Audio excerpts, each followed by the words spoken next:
Muji, you always say that the perceiver needs to be perceived. So all the actions and reactions, as you were saying before, Yes. they are being perceived. I can see that. But when I try to perceive the perceiver, I don't know. I don't know where to go from there. Okay. First you say that you were taught, you were made aware that you can be aware of your actions, of your thoughts. Until we are made aware of this, until it's pointed out that you can observe your actions and reactions and so on, we don't do that. We identify with them. So it was made aware to you that you can observe them and don't identify so much. And that was one of the first great discoveries. Because as you learn to observe and not participate, just observe, you see, you realize that it was possible to be detached. That is one of the most important ways of experiencing, that you can be detached from what you see. Have you met someone? Sometimes we see people who act out their thoughts. There's no space for them to stop and think about it. So they're restless, they're always looking. You see? Mind. So what you're seeing is mind in action.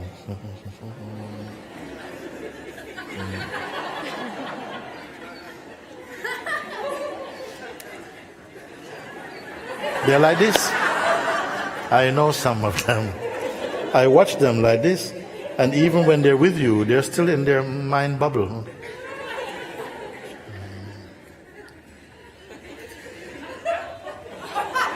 Like this. This is when thoughts are coming and there's no gap. You're living out your thoughts. But the one who is aware can observe the thoughts coming. They don't get too involved, don't involve with it. Then they also watch the activities around, but they watch from a place of silence. Increasingly, they see that, wait, these activities are going on without me. They don't take ownership of them. Therefore, I say this is one of the first great realizations, that this thing is going on automatically. Even randomly it is going on. Why to take responsibility for such random thoughts and actions, you see? And so you realize that the watcher, the witness, is independent of the activity. That is the first. And you stay out of it. Only watching. Then now you say you came to a realization that yes, all the activities are going on. They're simply the witnessing of them, the perceiving of the activities of the world, or of on this side of the eyes, the world. All of that is kind of going on, and even this body is moving. It is also known, it is perceived. And behind the eyes, in the world of feelings and thoughts and memory and imagination, that is also watched or watchable, isn't it? So you say, now all of that is perceived. In fact, some sensations are so subtle that there are no words for them. Still they're perceived, isn't it? So that's the first part. Second part, if it is clear that everything that comes through the senses and the mind are perceived, they cannot exist independent of the perceiver. Would you agree with this? That which perceives them, can that be perceived? That was the question. Okay? Then what did you do with my question? Show me what you did now. I tried to perceive that, but after that, Yes. I didn't know when you were trying to perceive that, was it not the case that you trying to perceive that is also perceived? Let's slow down a little bit because it is worth it now to look. Your very intention to perceive as an entity, you said, now I try to perceive if the perceiver can be perceived. But that very action, the choice, the attention, the focus, the concentration, all of that is perceived. All of that is perceived. So are they one? I'm not sure. Even you who are not sure is perceived. Huh? It's not Yes, just true. a wasteful riddle. It is introducing something that it is a twist of consciousness, and somehow it is like you feel lost. You who are looking, you, the one who apparently heard the question, can the perceiver be perceived? Who heard this question? Can the perceiver be perceived? Where is the perceiver while the question is being asked? So even the question, can the perceiver be perceived, is perceived. And that which tries to find the answer to it, the intention to find the answer to can the perceiver be perceived, is also perceived. So that's So- my mind that's asking that question. Now you're guessing. Is it your mind that's asking the question, can the perceiver be perceived? If you're sure about it, I don't know. okay, let me put it another way. You who say you don't know is who? Because clearly, that which says I don't know is also perceived. Does it hurt the perceiving? The one who says, I give up, I just don't know. That also is perceived. Where is this perceiver? Is there a perceiver? We know I that feel so. it is perceived. Yeah? Does that indicate that there is a perceiver? When you say perceiver, it means like there's a tangible entity who is perceiving. And if there's a tangible entity that is perceiving, you see,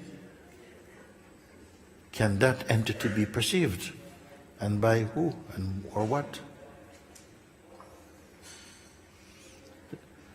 Even you say, I feel so frustrating, that is also perceived. Is it useful, this question, if every answer you give is wrong? So when I don't have any question, that means that's the end. That is also perceived. Huh?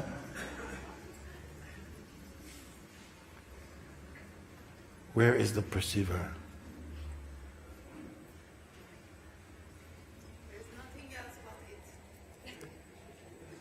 Who said that? Yes.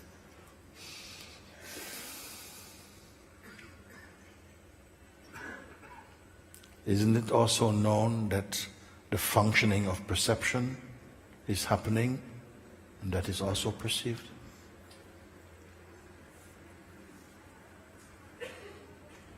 And your own sense of yourself in its most complete portrayal, is that not also perceived?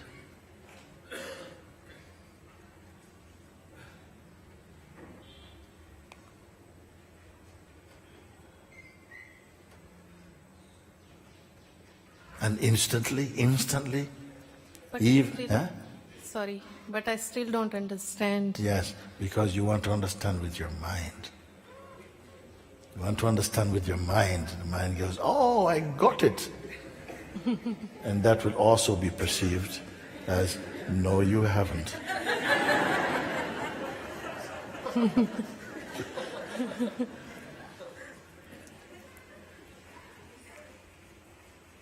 If the perceiver is interested in the object of perception, this perceiver is not the purest.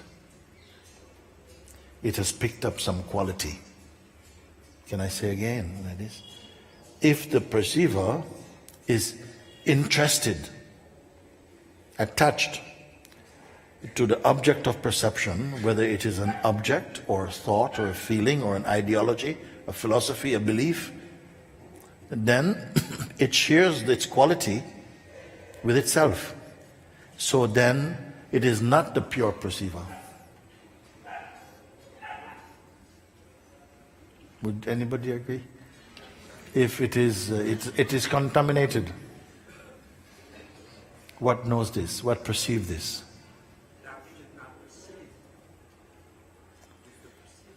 That which is pure. Where? Where are you in all of this? What is your place? Where are you in all of this introspection? Are you an object in front of the ultimate perceiver? Are you behind the lens of perception, looking through the lens? Or the lens which is what? Intelligence. There's the lens which is the physical lens, or there's just the lens which is the lens of perception. Where are you? Are you an object being watched? Are you the subject that is watching? Or are you beyond object and subject? Don't guess.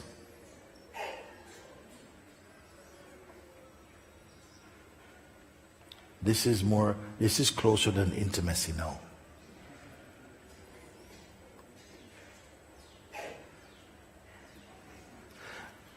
Listen to this. I said an example. Imagine a knife. It is so sharp, it can cut many things. Cut.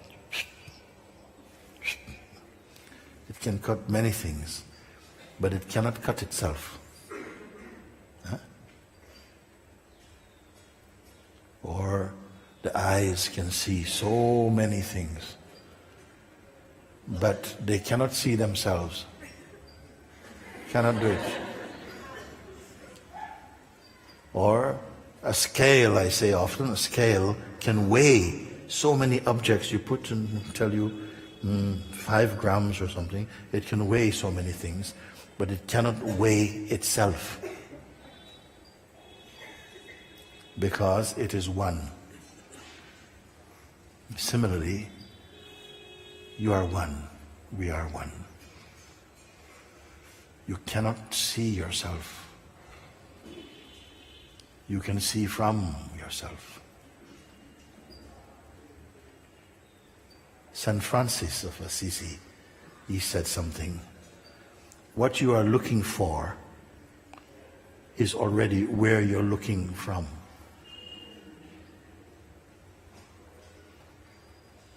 What you're looking for is where you are looking from. The great poet Rumi says, knocking at the door, it opened. I have been knocking from inside. Clues. You know, from inside.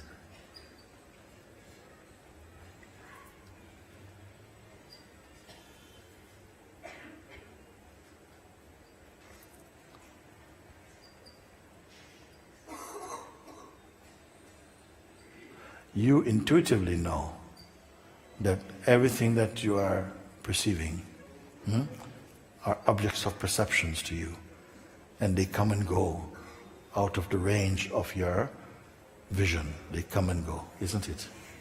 You say, but I'm stuck. I can't go further because when I'm looking for the perceiver, I'm stuck. Why are you stuck?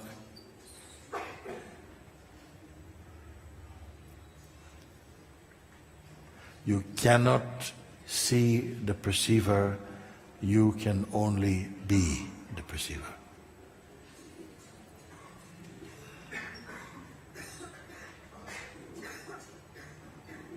Thank you, Muji.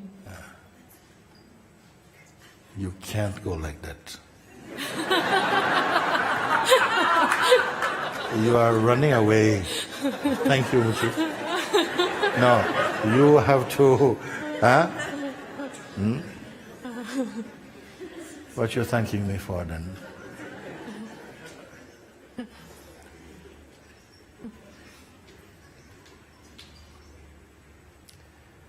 So sometimes mind is uncomfortable. The mind is uncomfortable. Sometimes just at certain point like this, the mind is saying, thank you, and going out. I see that. We were at some point, one like this, a few times, into, I'm remembering one occasion, we are at this point to discover, to break open what I feel is the secret of all confusion in the human kingdom.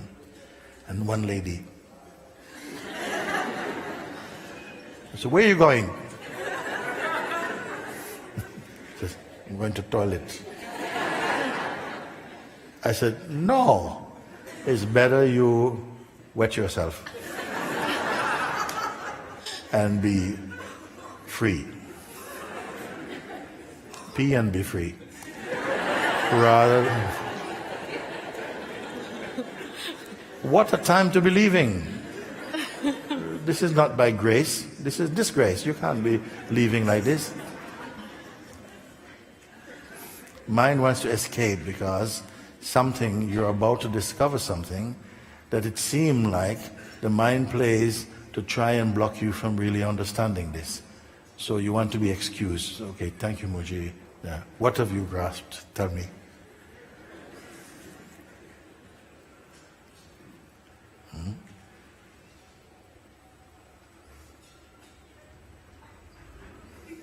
When I become one with the perceiver, I can't perceive, like as you gave the example of knife, it cannot cut itself. Is this a disappointing discovery? No.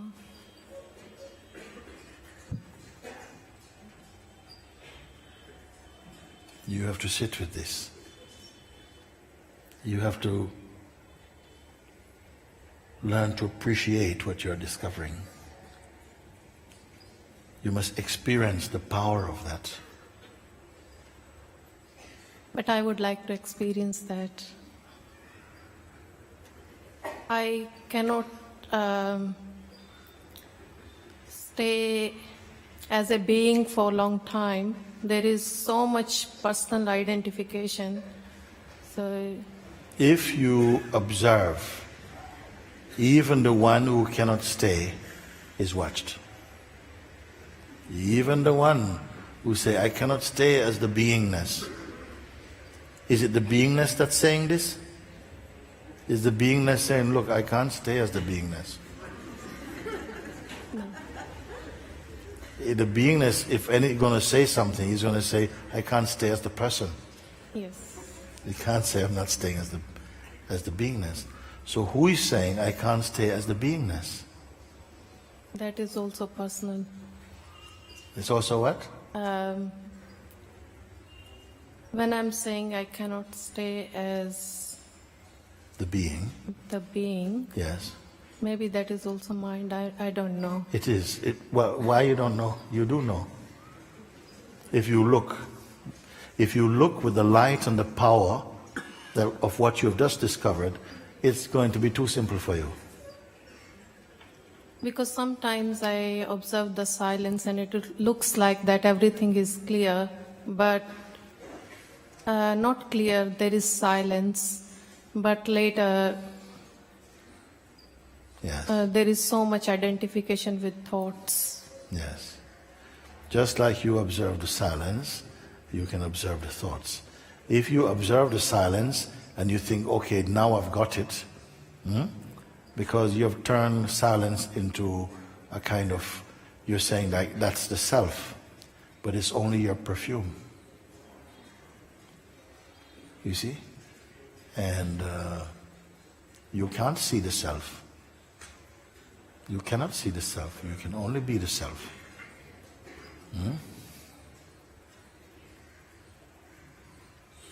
But you must sit with this. You must look at it.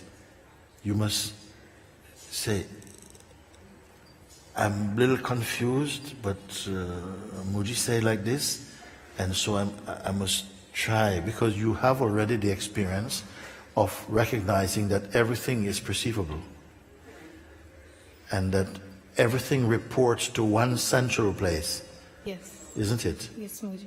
So you know, you don't have to go over that again. That's already conquered ground. So now only was the perceiver. I can't catch it, which is correct. You can't catch the perceiver. And the one who's trying to catch the perceiver is seen to be also not true. Whereas before, how long you've been identified as this one who is trying to understand, trying to catch something. So when you realize that the one you have often called yourself, who is trying to catch the perceiver, is itself caught as the perceiver. Not as by the perceiver, it's caught as an object itself now. This is what is feeling uncomfortable. Can I say again like this?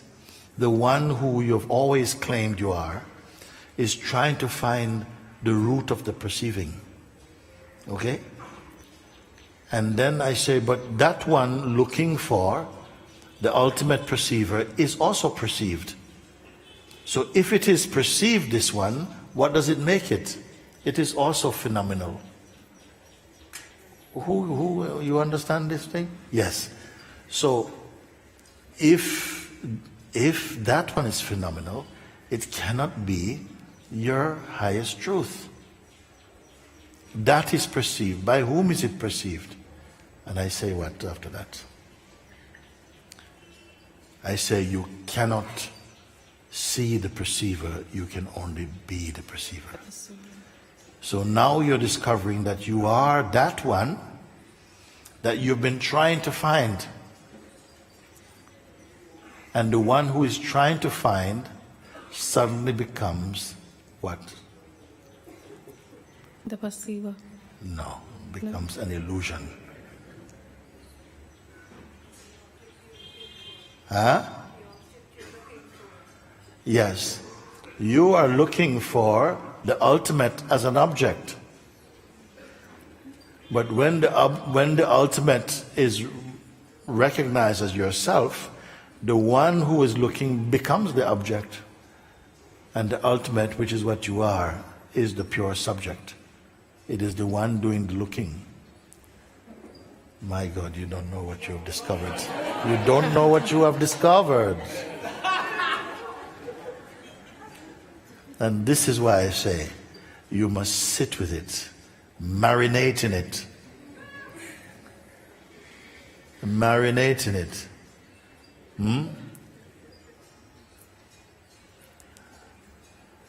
You have found the celestial gem, but you don't know it is you. I told a story once that there was one man, he was going out every day looking for precious stones. He goes to the rocks and he goes out with his donkey and he goes out chipping at the rocks to find little bits of stone that he could sell in the marketplace. That is his life. He goes out in the hot sun, chipping away. Sometimes a little bit of some stone. He looks at it, he puts it in his little bag, he chip all day in the hot sun.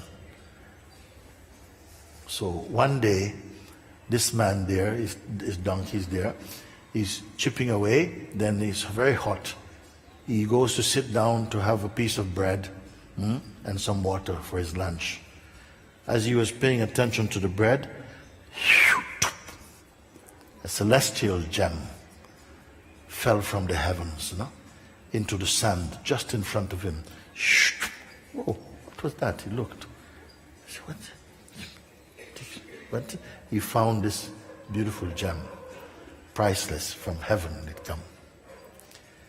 But he said, what is this? It's a strange object, no? Looks like glass. So he picks it up and he looks,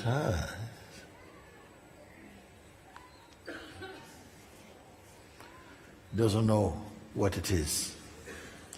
So what he did was, he said, time to get back to work. So he takes some rope and he ties around the celestial gem, and he ties it around the neck of his donkey. I saw here in Rishikesh, I was paying, I like donkeys.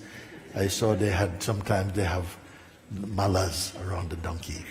So he put this celestial gem around the neck of donkey and left the donkey in the sun, goes back. Now, one stranger was passing, and he was also sitting in the shade watching all of this happen. No? So he looked and he said, look at that. This man is a fool. So he starts to walk towards this man, and he says, when he's close enough, he says, Namaste, brother. He says, how are you? He says, I need to speak with you. He says, yes, I'm busy right now. Yes, but it's urgent. I am late for an appointment, a very important appointment in the next town, 30 miles away. Can I buy your donkey? Yes, 50 euros. I can give 50 euros. 50 euros for this beast? Yes. Very important appointment. Okay. So the man takes the donkey, gets on the donkey, and he's gone. You see? So this man who's chipping away, he say what? Crazy people these days. They have money to burn. He spends 50 euros on a donkey that's worth 5. Foolish man. And he chips away. Now the man on the donkey goes about, 200 meters, and he stopped. He takes off the celestial gem. He puts it in his bag. He turns the donkey around, slaps him. Donkey goes back to the owner. And the owner say, look at that. Man comes, gives me 50 euros for a 5 euro donkey, and then sends it back. Funny things these days. Celestial gem has come to you. You're thinking, interesting. Tie it around the neck of your donkey ego. This is why I say, digest your seeing now. Because sometimes the mind goes, wow, that wasn't the answer I was expecting to find. And, okay. I say, no, you found it. The thing you've been looking for is you. But not the old you, not the made up you. That which is called the perceiver, who no one can find through the mind.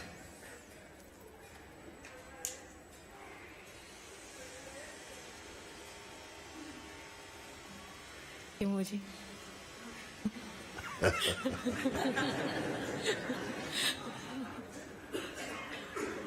Okay, go.